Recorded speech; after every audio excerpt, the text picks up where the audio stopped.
Olá, tudo bom?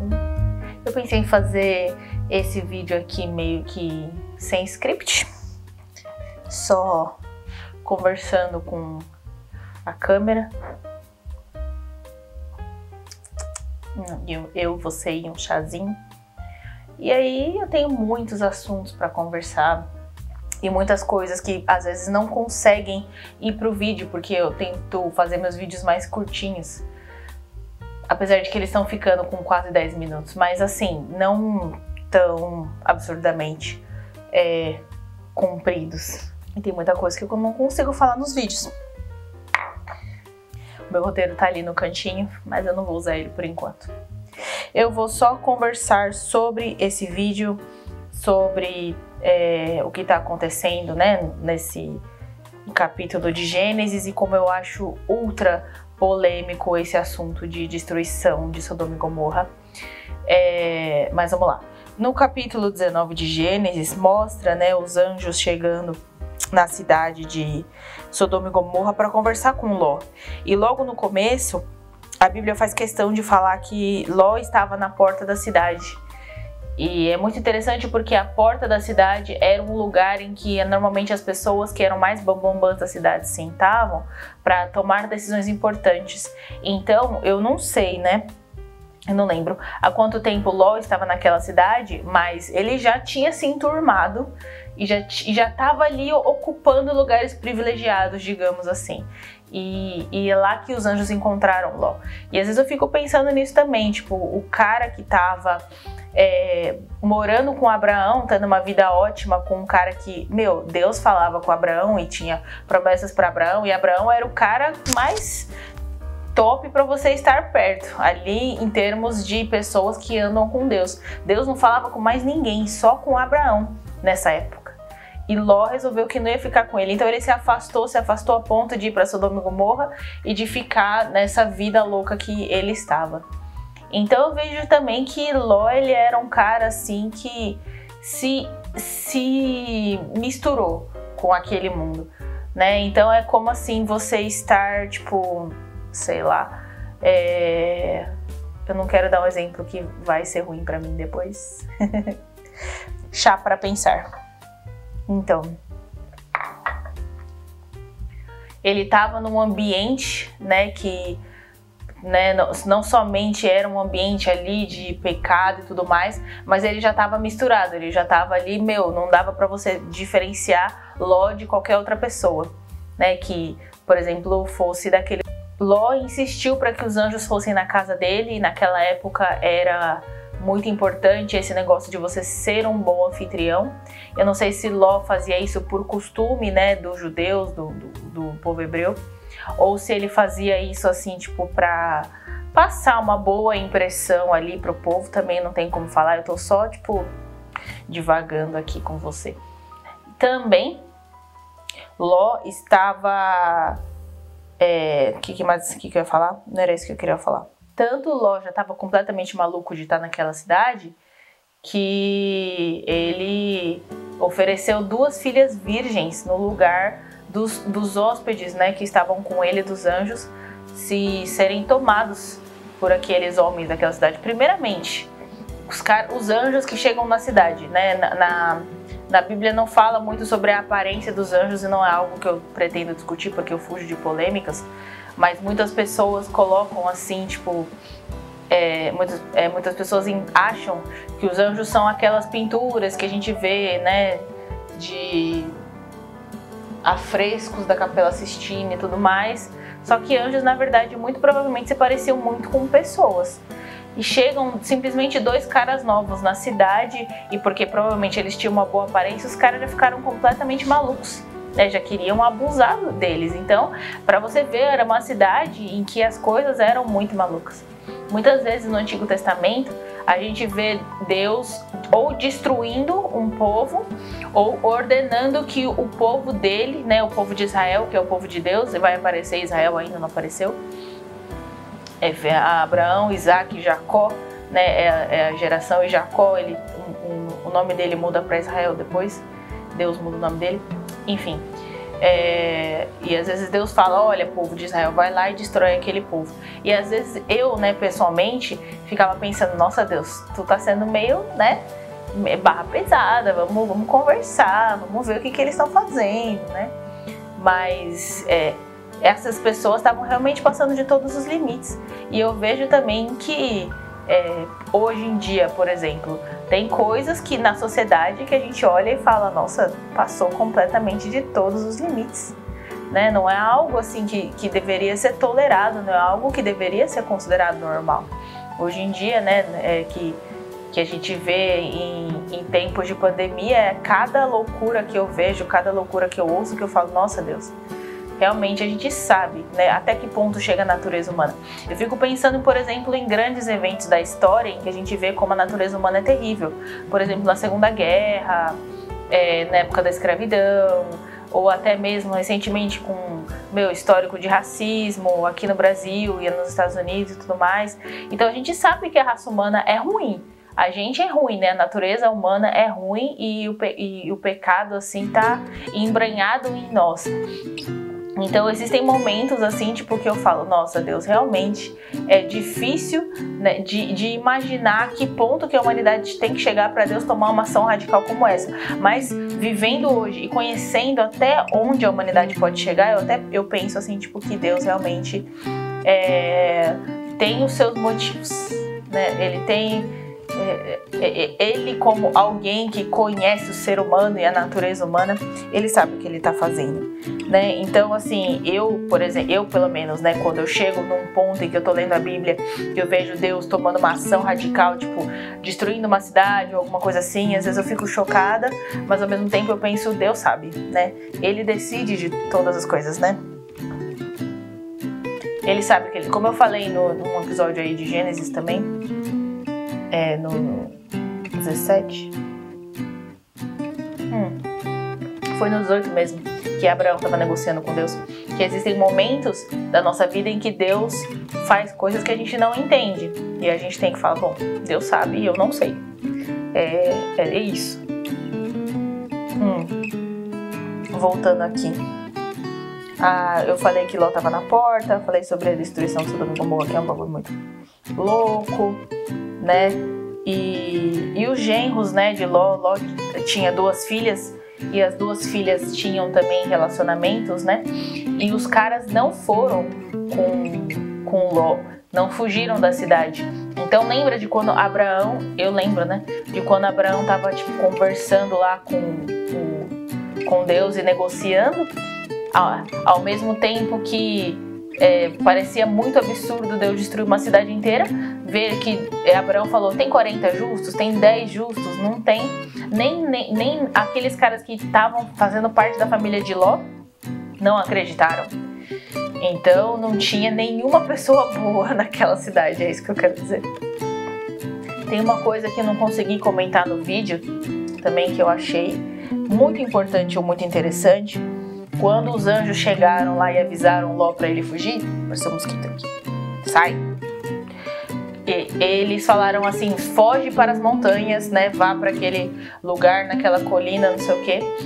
E Ló falou, não, eu não quero ir para aquele lugar, me manda para uma cidadezinha, porque eu tenho medo daquele lugar ser destruído, não sei o quê.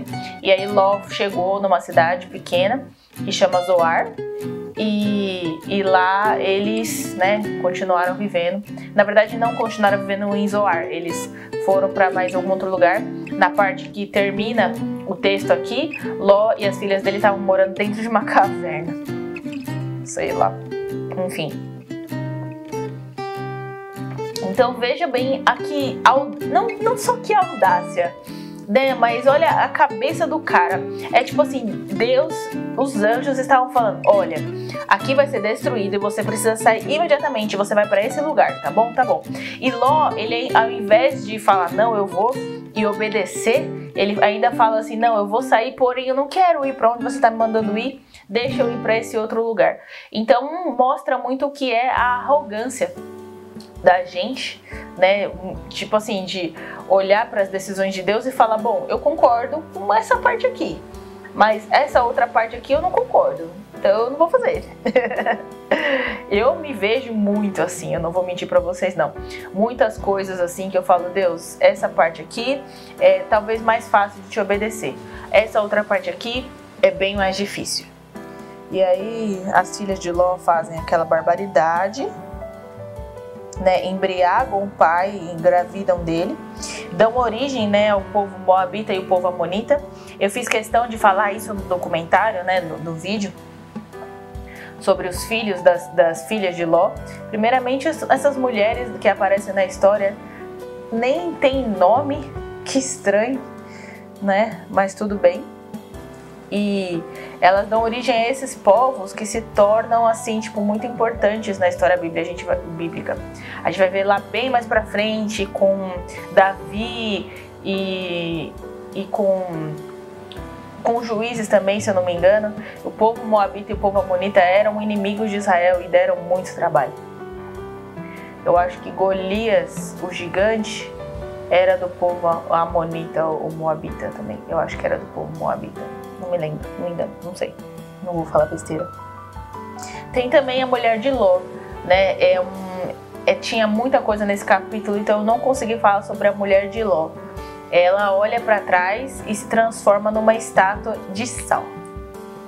Existem trocentos estudos falando sobre a mulher de Ló olhar para trás e virar uma estátua de sal. E qual é o significado, qual que é a grande interpretação das coisas. E para falar bem a verdade para vocês, eu não tenho assim, tipo, uma coisa formada na minha cabeça de uma explicação, né? Por que ela virou uma estátua de sal? Porque especificamente de sal, eu não sei. Eu só sei que são os perigos da gente olhar para trás, né? Deus disse pra gente abandonar a nossa vida antiga, né? O nosso pecado, como que a gente era antes de conhecer Ele, como a gente era antes de conhecer Jesus. E o que a esposa de Ló não foi capaz de fazer. Ela teve que olhar para trás. Teve que, não sei se ela queria ver a destruição da cidade, se ela tava, não vejo a hora de ver esse povo queimando, ou se ela tava tipo, eu vou sentir falta, vou sentir tanta falta dessas coisas, né? E ela olhou para trás. Para mim, pessoalmente, né? O significado dessa história para mim de uma forma mais pessoal é quando eu começo a invejar Sodoma e Gomorra, no sentido de quando eu começo a invejar a vida da pessoa sem Deus, ou porque acontece, tá bom? Todo crente já passou por isso, de você parar por um momento e às vezes ter inveja de uma pessoa que não conhece a Deus porque ela tem uma vida diferente, ou você acha até que a vida dela é melhor ou mais fácil. Eu já vi, eu vou falar pra vocês, eu já vi pastor, cara aqui, e um cara que tava contando, pastor não lembro se ele era pastor, mas eu já vi um cara que ele pregava assim, tipo, nos Estados Unidos inteiro, e ele falando do testemunho da conversão dele, ele falou, olha, eu acredito 100% que a palavra de Deus é a verdade, eu não duvido disso, eu não estou nessa vida porque ela é mais fácil, porque a partir do momento que eu me converti, a minha vida se tornou muito mais difícil, e se eu fosse para escolher entre a minha vida antes e a minha vida agora, em termos de dificuldade, a minha vida antes estava muito melhor e muito mais fácil. Mas eu não vou, tipo assim, não vou dar pra trás, por quê? Porque eu acredito que essa seja a verdade. Então, gente, a gente é crente porque a gente acredita na palavra de Deus, que ela é a verdade, né? E às vezes isso tem um preço. Todo mundo paga um preço de acreditar nessa verdade.